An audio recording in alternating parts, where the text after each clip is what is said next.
அண்மைச் செய்தி. நாடாளுமன்ற வளாகத்தில் ராகுல் காந்தி தலைமையில் எதிர்க்கட்சி எம்பிக்கள் போராட்டத்தில் ஈடுபட்டிருக்கிறார்கள். காப்பீடு மீதான 18 விழுக்காடு ஜிஎஸ்டியை திரும்ப பெற வேண்டும் என்று அவர்கள் வலியுறுத்தி கோரிக்கைகளை முன்வைத்திருக்கிறார்கள்.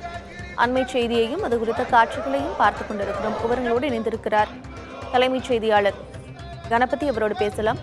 கணபதி, நாடாளுமன்ற வளாகத்தில் எம்பிக்கள் போராட்டத்தில் ஈடுபட்டிருக்கிறாங்க. என்னென்ன கோரிக்கைகள் எல்லாம் முன் வச்சிருக்கிறாங்க?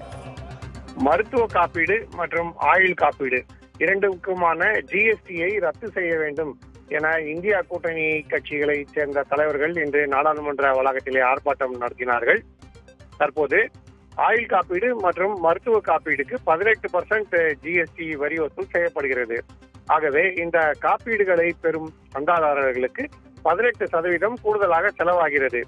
மருத்துவ காப்பீடு மற்றும் ஆயுள் காப்பீடு ஆகியவை ஏழை எளிய மக்களுக்கு இன்றியமையாதது எனவும் நடுத்தர மக்களுக்கும் மிகவும் முக்கியத்துவம் வாய்ந்தது எனவும் கருதப்படுகிறது. ஆகவேதான் இந்த இரண்டு காப்பீடுகள் மீதான ஜிஎஸ்டி வரியை முழுவதுமாக ரத்து செய்ய வேண்டும் என எதிர்க்கட்சிகளை சேர்ந்தவர்கள் வலியுறுத்தி வருகிறார்கள். இன்று நாடாளுமன்றத்திலே பட்ஜெட் தொடர்பான ஆலோசனைகள் நடைபெற இருக்கின்றன. இந்த விவாதத்தின் போது இந்த கோரிக்கையை வலியுறுத்த எதிர்க்கட்சிகள் திட்டமிட்டுள்ளன. ஆகவே அதற்கு முன்பாக நாடாளுமன்ற வளாகத்தில் உள்ள மகர துவாரத்தின் அருகே, அதாவது அந்த நுழைவாயிலுக்கு முன்பாக நின்று அவர்கள் ஆர்ப்பாட்டத்தில் ஈடுபட்டார்கள்.